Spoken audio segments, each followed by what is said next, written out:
What I am about to disclose to you was never intended to leave the inner circles of the samurai. It was deemed too hazardous, too potent, and too easily misinterpreted. A mental ritual known as makuso, masked as simple silence, was actually engineered to override your biological panic switch during moments of extreme pressure.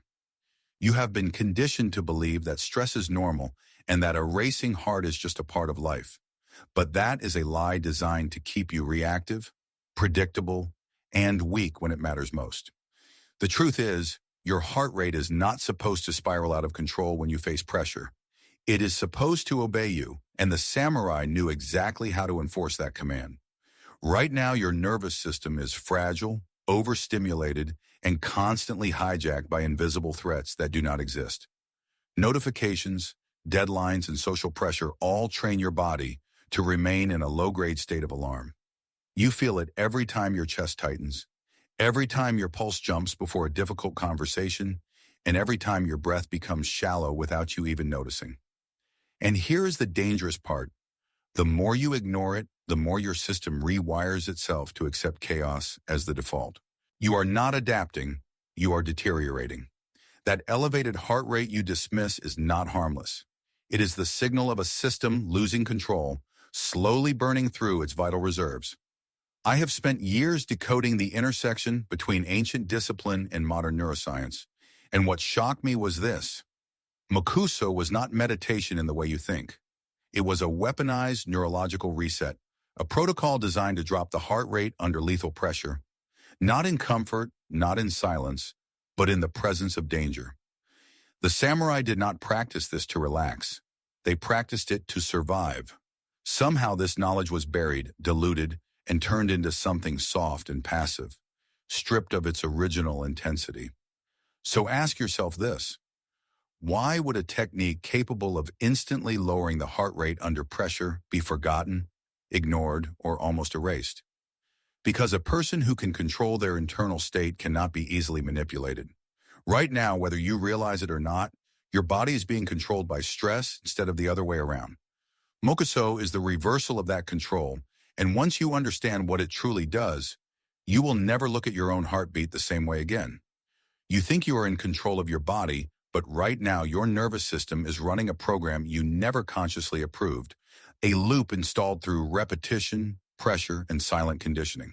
Every time your heart rate spikes before a meeting, every time your chest tightens in uncertainty, and every time your breath shortens without warning, that is not random. That is a trained response. You have been wired into a permanent low-level survival mode, and the most dangerous part is that you have started to call it normal. This is the biological trap, and once you see it clearly, you cannot unsee it. Your autonomic nervous system has two primary modes, one that accelerates you for survival and one that restores you for longevity. But in your current state, that balance is broken. You are stuck with your foot on the accelerator, even when there is no real threat. This is the fight-or-flight response, originally designed for moments of real danger, now triggered by emails, expectations, and invisible social pressure. Your heart rate climbs, your blood vessels constrict, your breathing becomes shallow, and your brain shifts into rapid, fragmented thinking. You feel alert, but it is a false sharpness, unstable and exhausting. Here is where it becomes dangerous. The longer you stay in this state, the more your system recalibrates its baseline. What used to feel like stress becomes your new normal, and your body forgets how to return to calm efficiently.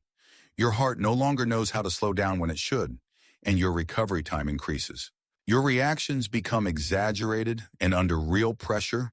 When clarity matters most, your system betrays you. It overreacts, overshoots, and drains your energy exactly when you need precision. Modern science has already confirmed this pattern, showing how chronic stress reshapes neural pathways and locks your system into hyperactivation.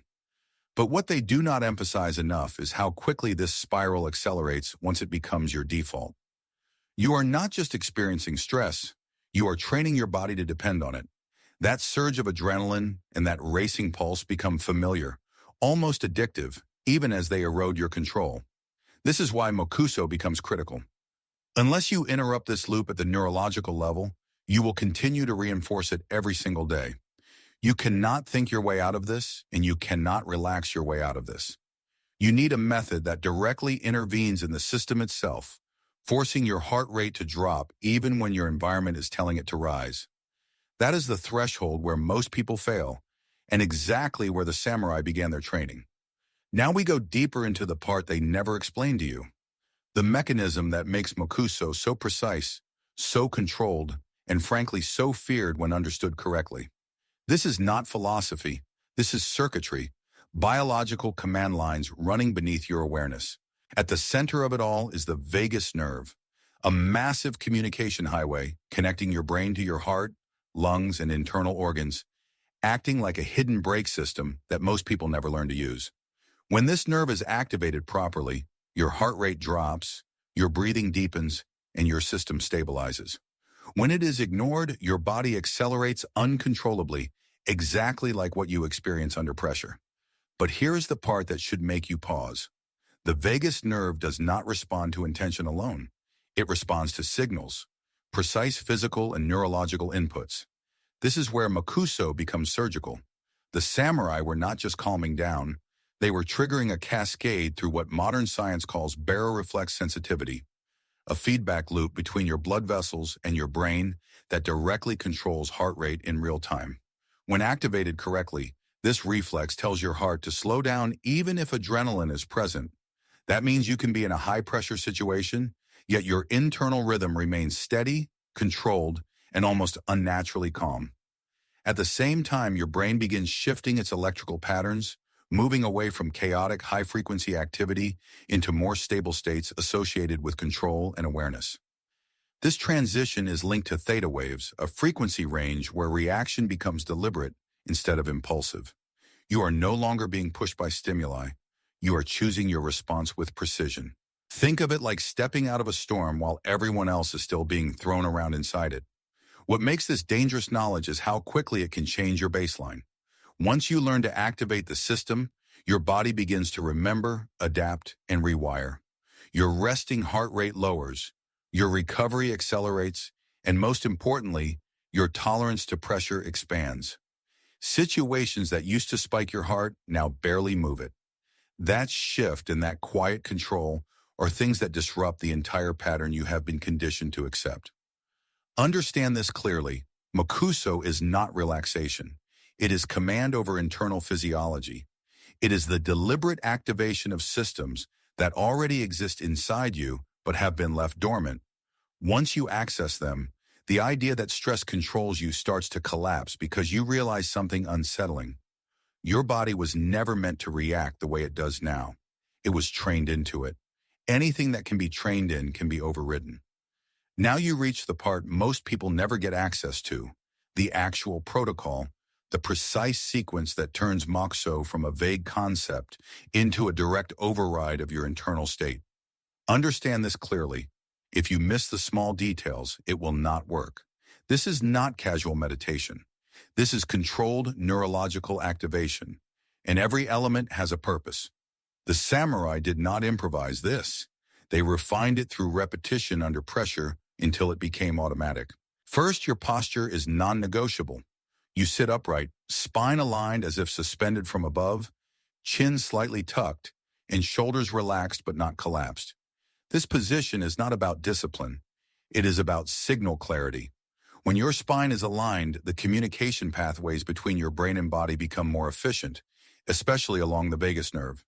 If you slouch, you compress the very system you are trying to activate. Your hands rest naturally and your body remains still but not rigid, because tension is interference. Now consider your eyes. This is where most people fail without realizing it. You do not close them completely. You lower your gaze softly and unfocused, allowing peripheral awareness to remain active. This mimics a state of calm vigilance, the same state warriors train to maintain. Fully closing your eyes disconnects you from your environment, but Mokuso is about staying present without reacting. You are training your system to remain stable while aware, not isolated. Then comes the breath, the core trigger. You inhale slowly through your nose, but not deeply into your chest.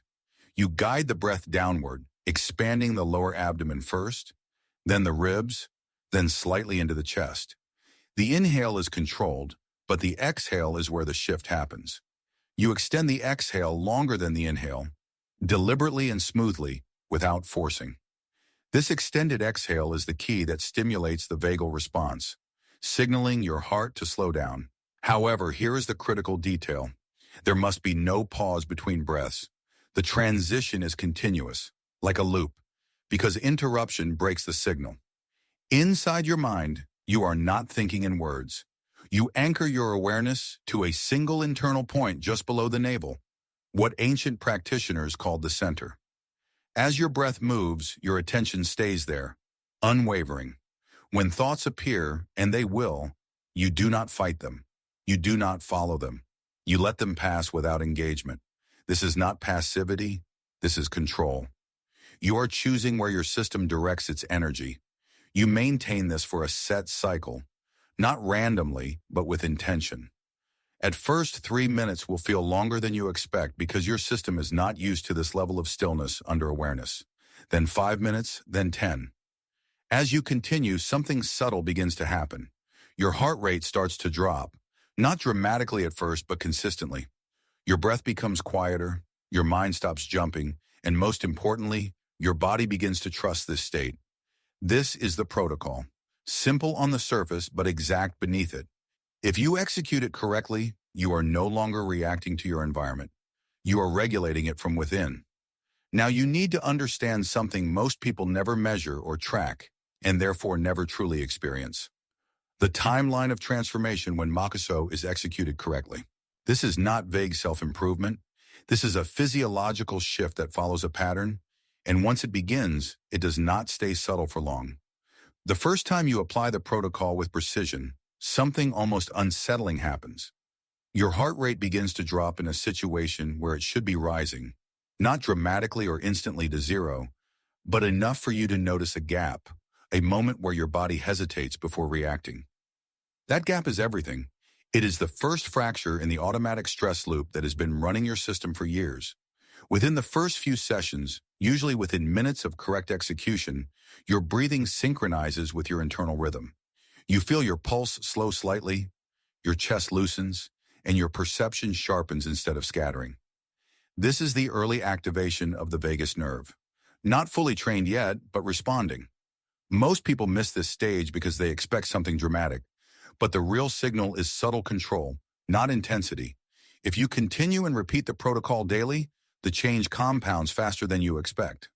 After a few days, your recovery time begins to shorten. Situations that used to keep your heart elevated for long periods start to resolve quicker. You return to baseline faster. This is where the baroreflex becomes more sensitive, recalibrating your system so it no longer overshoots under pressure. You begin to notice that your reactions feel delayed in a very specific way, not slower, but more controlled, as if you have inserted a filter between stimulus and response. Then comes the shift most people find difficult to explain. After consistent practice over weeks, your baseline changes. Your resting heart rate drops, your breathing becomes naturally deeper, and your mind no longer jumps as aggressively between thoughts. This is linked to more stable patterns associated with theta waves, where focus becomes sustained instead of fragmented. You are not forcing calm anymore. Your system defaults to it. Here is where it becomes powerful. Under real pressure, not in silence or controlled environments, but in unpredictable moments, your heart does not spike the way it used to.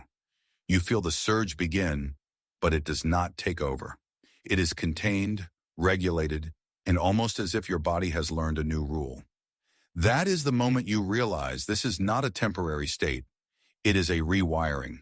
Once that rewiring stabilizes, you are operating from a completely different baseline than everyone around you. Now you are standing at a line most people will never cross, not because it is impossible, but because it demands something they are unwilling to give. Control. Real control, not the illusion of it. You have seen the mechanism, understood the protocol, and felt the early shifts, but none of that matters unless you are willing to take this into the one place where it actually counts. Pressure. Mokuso was never designed for comfort. It was designed for moments where your system wants to break, where your heart tries to take over, where your breath fractures and your mind scatters. That is where this becomes real. So here is the challenge. And I am not asking, I am telling you what must be done if you want access to this level of control. You do not wait for calm conditions to practice. You deliberately bring Mokuso into situations that elevate your heart rate. Before a difficult conversation, in the seconds before you respond under tension, and in the exact moment you feel your pulse rise. That is when you execute. Spine aligns, gaze softens, breath drops, exhale extends, and awareness anchors. No hesitation, no negotiation. You interrupt the reaction as it begins, not after it has already taken control. At first you will fail. Your heart will still spike. Your thoughts will still try to pull you away, and your breath will break its rhythm. Good. That is the system revealing its conditioning. Each time you apply the protocol, you are forcing your nervous system to choose a different pathway. Repetition under pressure is what locks it in. Not theory or understanding, but execution. This is the part that separates those who observe from those who transform. Here is the truth that most people will avoid. Once you gain this level of internal regulation, you cannot go back to ignorance. You will start to see how reactive people are, how easily they are controlled by stress, and how their decisions are shaped by signals they do not even recognize. You will feel the difference inside yourself, a stability that does not depend on circumstances, and a heart rate that does not betray you when it matters most. That is not calmness. That is authority over your own biology. So decide now. You either continue living in a system that reacts for you, or you take control of it deliberately and repeatedly until it obeys. Mokuso is not a technique you try once. It is a discipline you impose until it becomes automatic. If you commit to that fully and without compromise, you unlock something most people never even realize is possible. The ability to remain steady when everything around you is not. That is the edge. That is the difference. And now, whether you use it or not is entirely on you. If this ancient discipline has changed the way you perceive your own internal rhythm, please subscribe and like the channel. We are uncovering the hidden protocols of the past to master the pressures of the future. Take command of your biology. The next revelation will be shared soon.